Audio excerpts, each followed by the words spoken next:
All right, so we are back. I'm not going to be talking a whole lot about this, but Peanut Gallery. Take it away. Yes. Well, no, I was expecting you to actually respond, but yes, take it away. Okay. So we're heckling from the hard camera today. Today's topic is festering factions in Fukuoka and beyond. Did you make that up? That was actually, I made it up about like 3 hours ago. Really? Wow, that's actually really good. A history of Japanese pro wrestling factions. Because it's so prominent. So, New Japan was founded in 1972. But factions didn't really start, and New Japan Pro Wrestling was the originator of these factions. So the factions themselves don't really have an ancient sort of origin. You could probably connect it to some of the shogunates or whatever.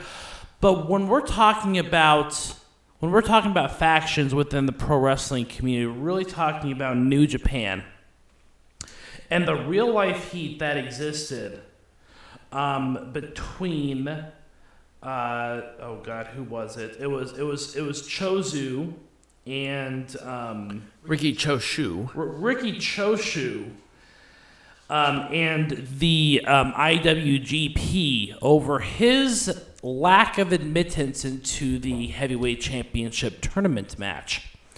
So in that, he turned heel. Now, when we talk about pro wrestling factions within Japanese wrestling, it's usually the case of a dominant heel faction versus everybody else.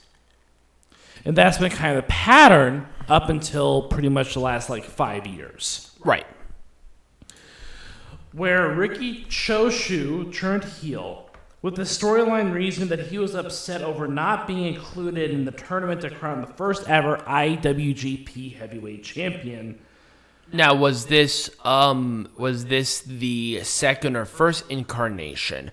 Because remember, those are two different lineages. Right. So this was the 1983 lineage. Okay, so this is when Hulk Hogan won the IWGP Heavyweight Champion. Okay. So this heat that he had with the IWGP, who were governing that championship at the time, was legitimate. And that actually was the impetus for him to break off and form All Japan Pro Wrestling. Really? Yep. Oh, I was not aware of that. He was legitimately pissed. Really? Yep. Wow. It was a storyline reason. They had a storyline reason, but then they had a legitimate reason for Interesting. it. Mm-hmm. And so about a decade later, New Japan tried to form a dominant heel faction again. So what happened was there was so much controversy, there was so much intrigue around this actual heat that New Japan actually tried to recreate it 10 years later, after All Japan was founded and everything like that. And this was with Heisei Ishigun, forming in 1993, led by Shiro Koshinaga and Kuniaki Kobayashi. This faction lasted until 1999, and as part of the run, they made an appearance in Genshiro Tenryu's Wrestle and Romance promotion.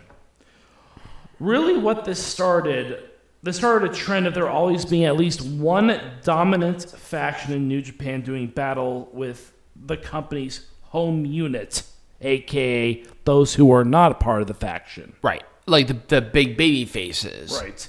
In 1996, NWO Japan was formed and coexisted alongside Heisei Ishigun, beginning a series of several factions that were all led by NJPW legend Masahiro Chono. Chono suffered a neck injury in 1999, leaving the NWO in the hands of Keiji Muto. When Chono returned, he battled against the NWO with his new faction, Team 2000. And T2000 eventually prevailed with the NWO disbanding in early 2000. And you never gave me those pictures, right? No. Okay, I didn't assume so. From there, New Japan was invaded by MMA-influenced Makai Club in 2002, with Chono returning to the NJPW home unit to fend them off. Interesting. Mm-hmm. The Makai Club was actually based off of a real-life mixed martial arts sort of. It was a semi-invasion storyline. Yeah, and we'll be actually talking about that on Wrestling Lesson, actually. And so, let's see, where was I? Hold on here. The Makai Club was centered on Tony Inoki's protege, Tadao Yasuda. But Yasuda's physical condition began to deteriorate and the group fizzled out without him. With Yasuda and Makai Club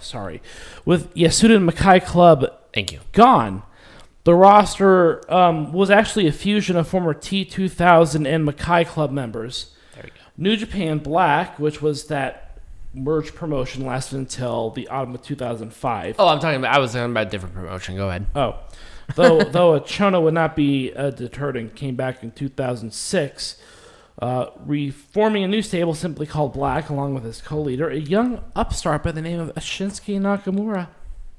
Oh, so I'm going to assume that started into chaos. Right, so Chono and Nakamura split, with Chono forming a stable of veterans wrestlers called Legend, and Nakamura continuing an alliance with most of the Black wrestlers, but rebranding themselves as Rise. Nakamura left Rise in spring 2008, and as he turned on the group in order to found a new stable called Chaos. Our friendly Chaos is the guy who lost to King Corbin last Friday. Yep. So outside of the dominant, usually heel faction that started with Ishin Gundam and continued through the years of Chaos, there was also another smaller faction within New Japan over the years. Notable examples was Riki Chosu's New Wolves in the 1980s, the Dragon Bombers in the 1990s, the Badass Translate Trading in the early 2000s, Okay, so that Jushin Liger's Control Terrorism Unit in the mid-2000s, and Yuji Nagata's Blue Justice Army in the late 2000s and the early 2010s. Those are very interesting names. Most Japanese wrestling promotions do have at least 2 or 3 factions kicking around, though they don't have quite as many as New Japan. Most of the most faction-heavy promotion is Dragon's Gate, which with almost every wrestler is part of a faction. And don't worry, guys, this is ad-friendly tap water. It is. Anyways, so there are about 5 or 6 factions that exist today within New Japan Pro Wrestling. Yep. In addition to what's called the home unit. So we talked about this earlier today, but Tiger Height and I talked about how old these factions are that exist today relative to the history of Japanese factions. You have Bullet Club, which was formed in 2013. You have Chaos, which was 2009. Los Inglamables de Japón, formed 2015. Suzuki Gun, formed 2010, and GBH, which really isn't a team at this point, but they were formed in 2006. Now, was it a faction or was it a team? It actually was a faction at first. Okay, but generally when you think of GBH, you think of Tomoaki Homa and it was Tomoaki Homa and Togi Makabe. Right. So I can actually give you a brief history of Great Bash Heel, which is GBH. Its members it was much larger. It started in 2006 with Hiroyoshi Tenzan as their leader. Mm-hmm. Tenzan envisioned GBH as a primarily violent heel group.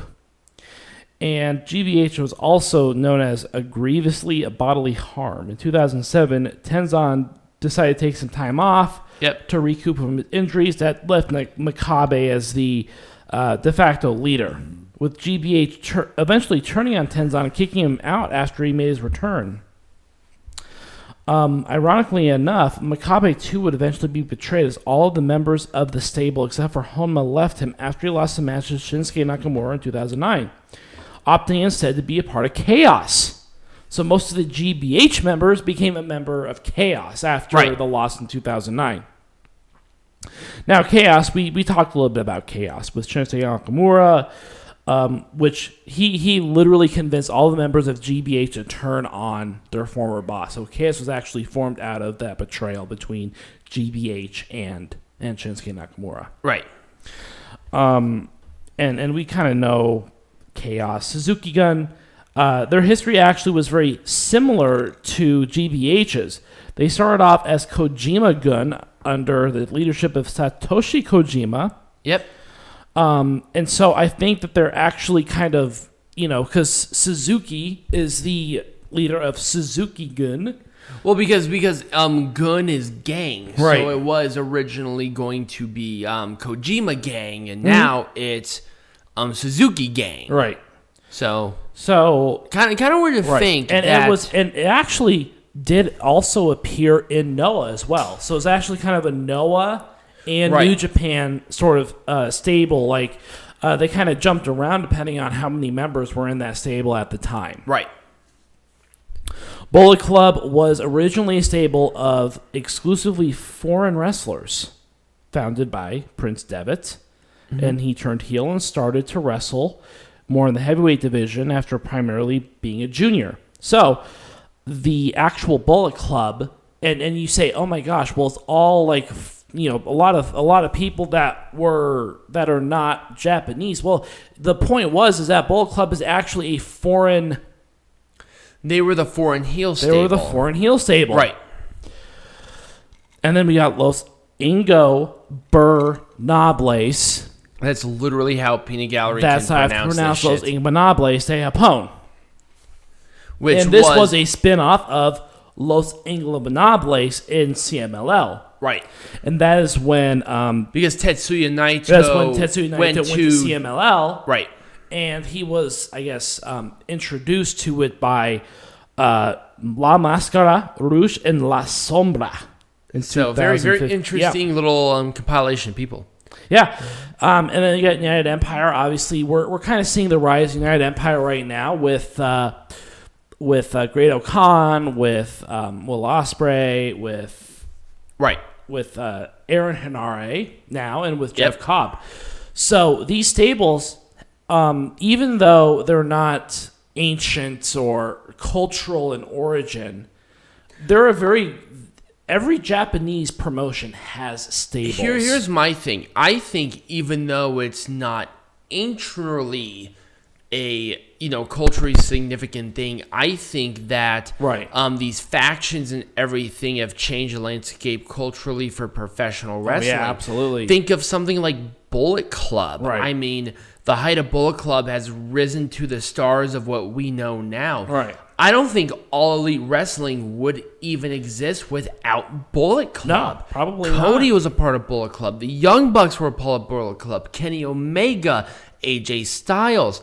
Like, the list can go on and on of the people, the groundwork of what we see now of wrestling came from Bullet Club. Yep. Kenny Omega was a junior heavyweight. Right. And then he went to Bullet Club.